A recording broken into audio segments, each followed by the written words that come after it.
How's it, everyone? This is Lolcohol with an update to the Twister Amazon.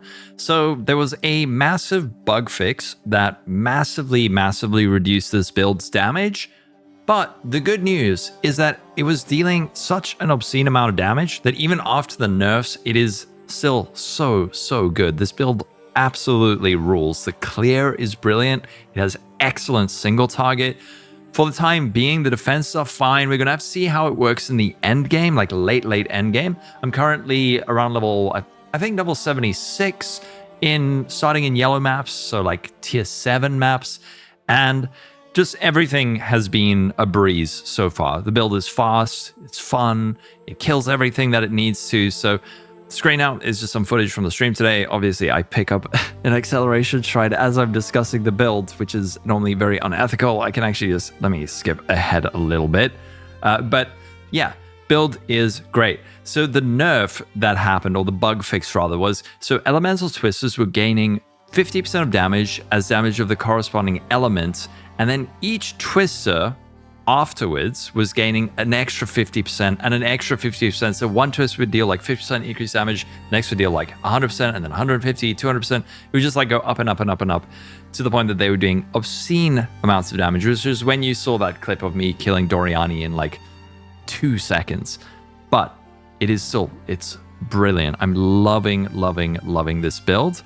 And in today's video, I'm going to be giving you an update on the kind of gems that have changed. I will speak about the companion we're using, passive tree points, and things like that, where I think I'm going to take the build next. So let's hop right into it. If you want to see this footage, this is up on my YouTube channel. The live stream VOD is on my YouTube. It's also on my Twitch. So you can see the build unedited, see the playstyle, see if it suits you. I'm also going to be live a bunch, so you can come join the streams and watch the build progress as we go. But let's hop in game. I'll quickly give you a rundown of the build and show you everything that has changed. One other thing before we move on, this is also up on Mobalytics, this guide. It is a rough guide, but there is still plenty of information here that should be able to guide you. Just pay attention. There's a build variant. There's a default. This is like your starter build, and then going into day 2, and then I will update at day 3, although not a massive amount has changed. All right, let's start out with the gear. So for our armor types, we're looking for evasion rating or evasion and armor for the time being. We may swap into energy shields at a later stage, maybe go energy shield, evasion rating, and then use ghost dance to get recovery on our energy shield, but this is working for now. So chest piece, just life resistances, armor, evasion, that sort of thing. Helmet, we're looking for life resistances. Accuracy is also very good. I'll get into that in a bit.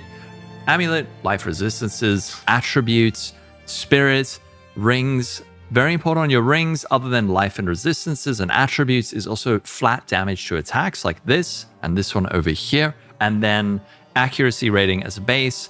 And then gloves. So one thing to discuss is mana sustain. A lot of people struggle with mana sustain on this build. If you just get one source of leech physical damage as mana, that pretty much entirely solves your mana issues on this build. You can get that on gloves, you can actually get it on a weapon, you can get it on your rings. So there's plenty of sources of that. Just get some leech somewhere. It took me a while to find a decent pair of gloves with leech, but when I did, it's so good. Our mana is solved. As for our weapon, early on, you are looking for just any spear with any sort of damage, flat damage, % increased physical damage. Early on, it can be lightning, fire, or cold. It doesn't really matter. You can't be too picky early on. But later, we're going for something like this, which is this pure physical. And then, so these are prefixes. Our prefixes are physical damage, and accuracy. And then for our suffixes, attack speed is great. Also, mana per enemy killed, leech, level of all projectile skills. Those are the kinds of mods we're looking for. Belt, life resistances, boots, movement speed, very important. Life resistances again, and then armor evasion rating or just evasion rating. So that's a gear overview. It's pretty straightforward. And then let's look at our gems and the gems we are using. Also, why is this over here? For people who might have missed the previous video, for once we actually have a rotation, and that is to use Frostbolt. So this sets down some chilled ground. And then when we use our Whirling Slash over it, this picks up the chilled ground. And then when we shoot out our Twisters, that then also picks up that chilled ground or burning ground or lightning ground. So you can use a pair of boots like this, Wake of Destruction. This drops shocked ground when moving. So in this case, you wouldn't necessarily have to use the Frostbolt. There's also a pair of boots called Birth of Destruction that drops burning ground that you can use. I'm totally fine with using Frostbolt. I actually like it because it freezes and chills enemies, but you can, if you want one fewer button, use Wake of Destruction or Birth of Fury instead. So we put down the chilled ground, whip up a storm 1, 2, 3 times for bosses, then we push Barrage, and then we shoot out our twisters. Tornadoes everywhere. We also are using a few other skills, so let's just discuss these. So for Twister, Persistence, Retreat, you can read what these do. Salvo, this is like giving us tons more projectiles. Acceleration, so our projectiles are faster. And then Lacerate, 50% chance to inflict bleeding. Why are we using this? For a couple of reasons. One thing is so that we can use Herald of Blood. So we inflict bleeding and then enemies will explode. So we're getting explosion pops from our Herald of Blood. We're also applying bleed, which does increase damage, but it also then allows us to use Blood Hunt, which we can lunge at a target. You can actually just watch here. Dashes to an enemy and stabs them. If the enemy was bleeding, you get an explosion. With this skill equipped, you will be able to see how much blood enemies have lost to bleeding. The more blood loss the enemy has, the bigger and more powerful the explosion. This is great. I should just do that for all the skills. Then I don't have to yap over it. But anyway, it's just a way to like chunk down bosses a lot faster. The links on this: Bloodlust for more melee physical damage against bleeding enemies, can't cause bleeding. Tear for 50% chance for on-kill effects to occur twice. Then let's talk about our auras. So Wind Dancer, we're using Wind Dancer to get more evasion rating. This I'm linking with Blind. So when our Gale Force from our Wind Dancer, when we get hit, it triggers Gale Force, which then can blind enemies. It can also pin enemies. I don't know if pin is working that well with this. I don't know if it's dealing enough damage, but those are the links on that. Very important, Combat Frenzy. Biggest question I get is, how am I generating frenzy charges? On this version of the build, I'm generating it with Combat Frenzy. So when we freeze, electrocute, or pin an enemy no more than once every 4.6 seconds, we're generating a frenzy charge.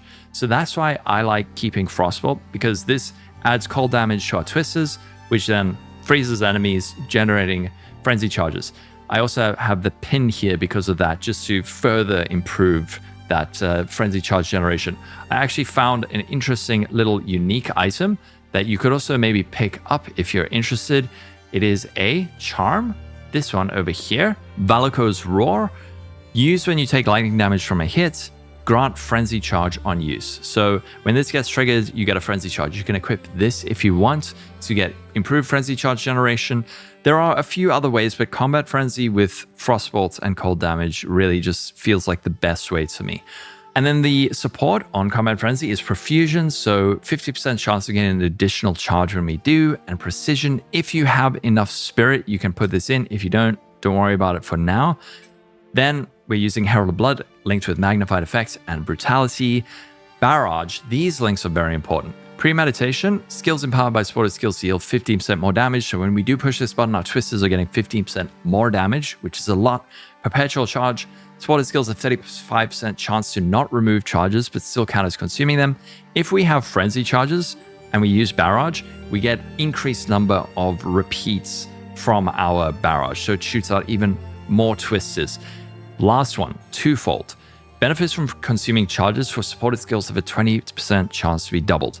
So 1 every 5 uses of Barrage and then Twister, we are getting just like, I don't even know how many. It feels like hundreds of twisters. So it's a little bit of like a extra bonus sometimes. You'll feel when it procs because you just have the most stupid number of twisters on the screen.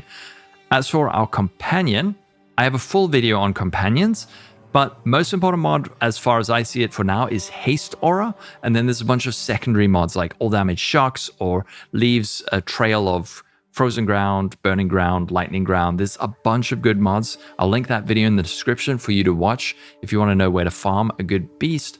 Whirling Slash, I have linked this with Pursuit. and then also martial tempo and rage.